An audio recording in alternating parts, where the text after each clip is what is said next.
안녕하십니까, 임정 권사입니다. 오늘은 드디어 신명기의 마지막 그 장 34장을 들어갈 차례입니다. 2020년 그 12월부터 신명기를 시작했는데 2021년도에 들어와서 그 1시간에 한 장, 그러니까 하루에 한 장씩 제가 진도를 나가면서 굉장히 신명기를 오랫동안 해온 그런 느낌이 들어요. 오늘 드디어 그 신명기의 마지막 장을 들어가게 됩니다. 모세에게 마지막으로 하나님이 보여주신 내용과 그리고 이제 이어서 모세의 죽음이 기록되고 있는데 모세 자신이 자신의 죽음을 기록할 수는 없잖아요. 그래서 가장 가까이에 있던 여호수아가 기록한 것이 아닌가 하고 추정이 되고 있습니다. 34장 들어가도록 하겠습니다. 신명기 33장에서도 이 부분에 대해서 기록을 하고 있는데 하나님께서 마지막으로 모세를 느보산에 올라가게 하셔서 자기는 들어가지 못하는 가나안 땅, 요단강 서편을 보여주신 얘기를 기록했잖아요. 지금 34장 첫 부분에도 그 얘기를 다시 한번 하고 있어요. 모세가 모압 평지에서 느보산에 올라가 여리고 맞은편 비스가산 꼭대기에 이름에 느보산이랑 비스가산은 그냥 같은 의미로 보시면 될 것 같아요. 그 땅에서 길르앗 온 땅, 이 비스가산이 지금 여기는 표시가 안 되어 있지만 이쪽은 지점인데 여기에 올라가면 이렇게 지난 시간에 봤잖아요. 예를 들어 길르앗까지 몇 킬로, 그 다음에 여리고까지 몇 킬로, 길갈까지 몇 킬로, 그 다음에 헤브론까지 몇 킬로 이런 식으로 표지판이 있으면서 다 온 땅을 날이 맑을 때는 정말 멀리까지 볼 수 있는 그런 지점의 이렇게 전망대처럼 지금은 만들어져 있는 것을 저희들이 사진으로 봤는데 거기에서 이렇게 길르앗 땅, 요단강 동편도 다 보게 하시고 단까지, 단이 위에잖아요. 가나안 땅의 가장 북단에 차지한 거기까지도 보게 하시고 그리고 납달리, 납달리가 지금 단지파 옆에 있는 위에 북쪽이잖아요. 납달리와 에브라임과 므낫세 이 북쪽을 다 보여주셨다는 거죠. 그리고 밑으로는 네겝은 이 밑에 유대 광야 지역을 말하는데 네겝과 종려나무의 성읍을 말하면 여리고를 말한다고 했어요. 여리고와 여기 골짜기까지. 그러니까 아주 가나안 땅 전체를 다 보여주신 거죠. 그러면서 이 땅, 아브라함과 이삭과 야곱에게 맹세해서 그의 후손에게 주리라 한 땅이 바로 이 땅이다 하면서 내 눈으로 보게 했는데 너는 들어가지 못하는 땅이다 하고 보여주신 다음에 이제 모세가 마지막으로 죽음을 맞게 됐다는 거죠. 모세 지금 아까 느보산, 이 비스가 산에서 꼭대기에서 가나안 땅을 보게 하신 후에 모세가 죽음을 맞았는데 그가 120세였지만 눈이 흐리지 않고 기력이 쇠하지 않았다고 그렇게 기록을 하고 있어요. 참으로 복된 죽음이라고 할 수 있죠. 요즘 어르신들도요, 저희 친정어머니도 늘 그걸 가지고 기도하신다고 해요. 그렇게 편안하게 오래 병으로 고생하지 않고 자는 듯이 하나님 곁으로 가게 되기를 늘 기도할 때 빼먹지 않고 하신다고 하더라고요. 세상적으로도 9988, 234 해서 99세까지 팔팔하게 살다가 2, 3일만 아프다가 죽었으면 좋겠다 하는 그런 말이 생길 정도로 이렇게 노년까지 기력이 쇠하지 않고 건강하게 사는 것은 모든 사람들이 바라고 원하는 일이라고 할 수 있죠. 모세가 그런 죽음을 맞이했는데요. 꼭 그렇게 건강하게 그 노년을 맞이하다가 죽었다라는 것만이 그것 때문에 참으로 복된 죽음을 맞았다고 하는 것이 아니라요. 모세는 하나님께서 주신 사명을 정말 잘 감당했죠. 그 사명을 다 감당하고 하나님 품에 안식하게 된 그런 면에서 참으로 복된 죽음을 맞이한 사람이라고 볼 수 있겠습니다. 실수가 많은 부족한 자지만 하나님께서 나를 여기까지 인도하신 에베네셀의 하나님이시고 나를 승리하게 하신 여호와 니시의 하나님이라고 찬양하면서 그 생을 마쳤죠. 우리가 지난 시간에 그 모세가 남긴 유일한 시편 90편을 읽었는데 그 시편에서도 오직 그 여호와 그 하나님만이 영원부터 영원까지 주가 되신 분이다 라고 찬양하는 그의 노년의 고백을 볼 수 있었거든요.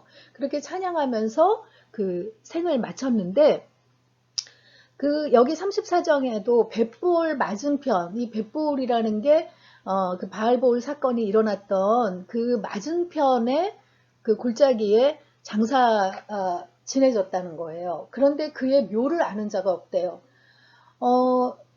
그 사람들의 손에 의해서 그 묻히고 장사를 지내면 그 장사 지낸 곳이 당연히 그 모세가 얼마나 그 정말 이스라엘 백성들에게는 출애굽을 그 인도해낸 그리고 또 그뿐 아니라 하나님께 율법을 받아서 직접 전해준 너무나 중요한 인물이기 때문에 그가 묻힌 곳을 그 모를 수가 없죠.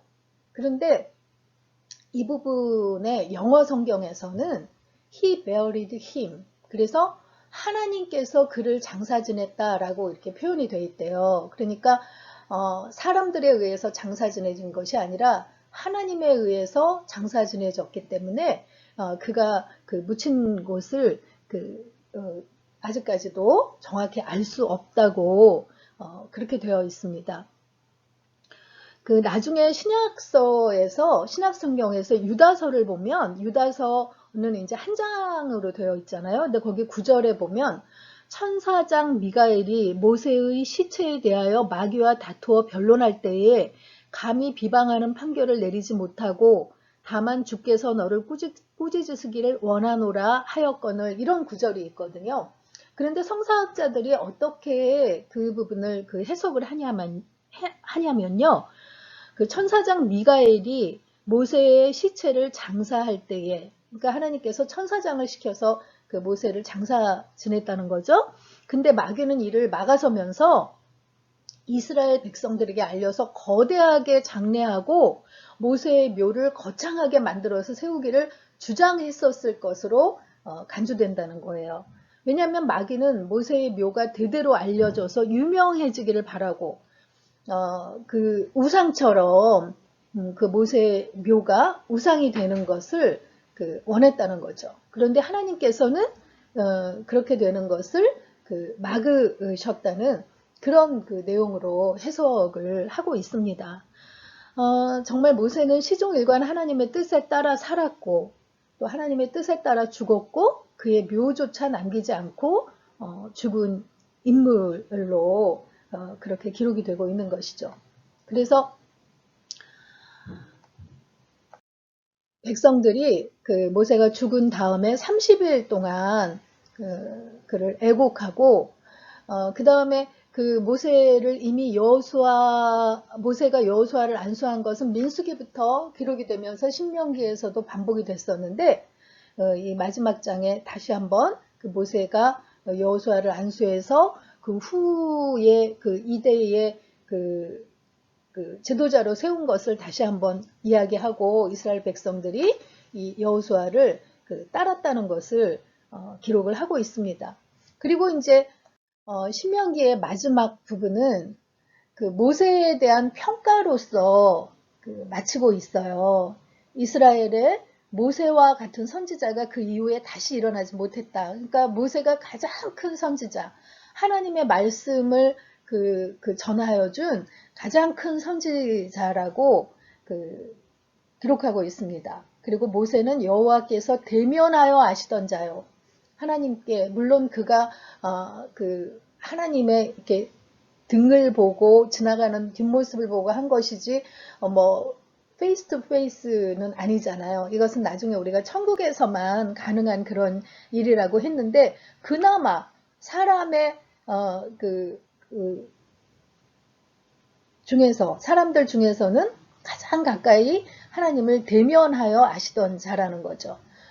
그리고 여호와께서 그 모세를 애굽 땅에 보내서 바로와 그의 모든 신하와 그의 온 땅에 기적과 이적과 기사를 베푼 장본인이라는 거예요. 우리가 10가지 재앙들을 모세가 하나님께서 그를 사용하여 10가지 재앙들을 내리신 것들을 저희가 출애굽기에서 읽었잖아요. 그리고 출애굽하면서 이렇게 홍해를 가르는 이적도 모세의 보로 지팡이를 이렇게 뻗어라 하면서 홍해를 가르시는 그런 기적에 사용된 장본인이라는 거죠. 그리고 무엇보다 말씀을 하나님으로부터 받아서 이스라엘에게 전한 그런 자라고 이렇게 모세를 평가하고 있습니다. 무엇보다 모세는 하나님의 마음을 누구보다 잘 아는 사람이었죠. 모세는 하나님의 말씀에 순종하는 것이 하나님을 사랑하는 것이요. 하나님의 말씀에 순종하지 않으면 모세조차도 예외 없이 가나안 땅에 들어가는 것을 허락받지 못하는 그런 심판을 받았잖아요. 그래서 그런 사실을 잘 알고 있었기 때문에 출애굽 2, 3세대들, 가나안 땅에 들어간 세대들에게 그것을 알려주고 싶어서 기록한 것이 바로 신명기라는 거예요. 세 편의 고별 설교를 통해서 너희는 꼭 하나님의 말씀을 지켜서 그가 주신 복을 누리고 살아라 하고 반복해서 말씀을 했다는 거죠. 하나님께서 아브라함 때부터 주시겠다고 약속하신 가나안 땅에 들어가서 하나님만 사랑하고 하나님만 섬기라고, 하나님을 사랑하는 것은 오직 하나 하나님의 말씀을 듣고 지키는 것이라고 반복해서 말한 것이 바로 신명기라는 거죠. 그래서 오늘 신명기 34장 마지막 장에서 이제 모세가 남긴 그런 메시지를 저희가 다시 한번 저희도 그렇게 마음속에 잘 새겼으면 좋겠다는 생각을 합니다. 모세가 이렇게 마지막으로 출애굽 2, 3세대들에게 강조해서 그렇게 하나님만 사랑하고 하나님의 말씀을 듣고 순종하고 살라고 반복해서 이야기했는데, 우리도 평소에 자녀들에게 가장 강조해서 하고 싶은 이야기가 무엇인지 한번 묵상해보는 시간을 가졌으면 좋겠습니다. 우리가 생활하다 보면 정말 학교 다니는 자녀를 두었을 때는 공부에 관한 이야기를 참 많이 하게 되고, 또 더 장성했을 때에도 이렇게 현실적인 이야기들을 많이 하게 되잖아요. 그런데 그 모든 바탕에 하나님께서 인도하시고 하나님께서 이 자녀의 삶의 주인이 되셔서 이끌어가고 계심을, 얼마나 우리 자녀들을 보호하시면서 주님의 선한 길로, 복된 길로 인도하시기를 원하시는지를 더 강조하면서 이야기해야 되지 않을까라는 그런 생각을 해보게 되는데요. 여러분들도 각자 내가 평소에 자녀들에게 가장 강조해서 무엇을 이야기해야 할지 그런 부분들을 묵상하는 시간을 가져보셨으면 좋겠습니다. 신명기 34장 읽도록 하겠습니다. 34장. 모세가 모압 평지에서 느보산에 올라가 여리고 맞은편 비스가 산 꼭대기에 이르매 여호와께서 길르앗 온 땅을 단까지 보이시고 또 온 납달리와 에브라임과 므낫세의 땅과 서해까지의 유다 온 땅과 네겝과 종려나무의 성읍 여리고 골짜기 평지를 소알까지 보이시고, 여호와께서 그에게 이르시되 이는 내가 아브라함과 이삭과 야곱에게 맹세하여 그의 후손에게 주리라 한 땅이라. 내가 내 눈으로 보게 하였거니와 너는 그리로 건너가지 못하리라 하시매, 이에 여호와의 종 모세가 여호와의 말씀대로 모압 땅에서 죽어 벳보올 맞은편 모압 땅에 있는 골짜기에 장사되었고 오늘까지 그의 묻힌 곳을 아는 자가 없느니라.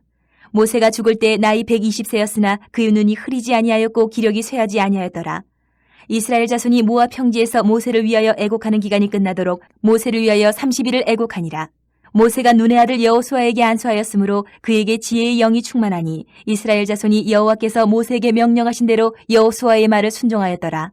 그 후에는 이스라엘에 모세와 같은 선지자가 일어나지 못하였나니 모세는 여호와께서 대면하여 아시던 자요 여호와께서 그를 애굽 땅에 보내사 바로와 그의 모든 신하와 그의 온 땅의 모든 이적과 기사와 모든 큰 권능과 위엄을 행하게 하심에 온 이스라엘의 목전에서 그것을 행한 자이더라.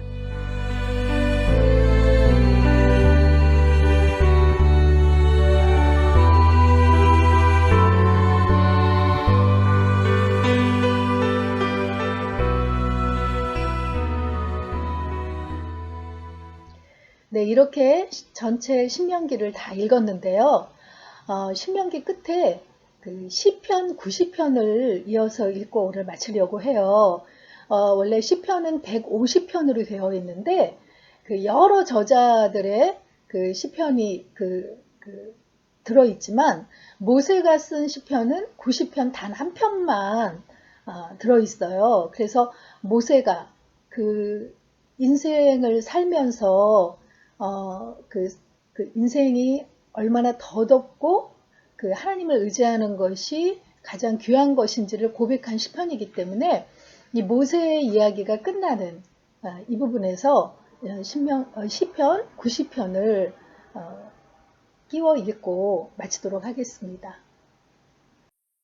90편 주여 주는 대대에 우리의 거처가 되셨나이다. 산이 생기기 전 땅과 세계도 주께서 조성하시기 전 곧 영원부터 영원까지 주는 하나님이시니이다.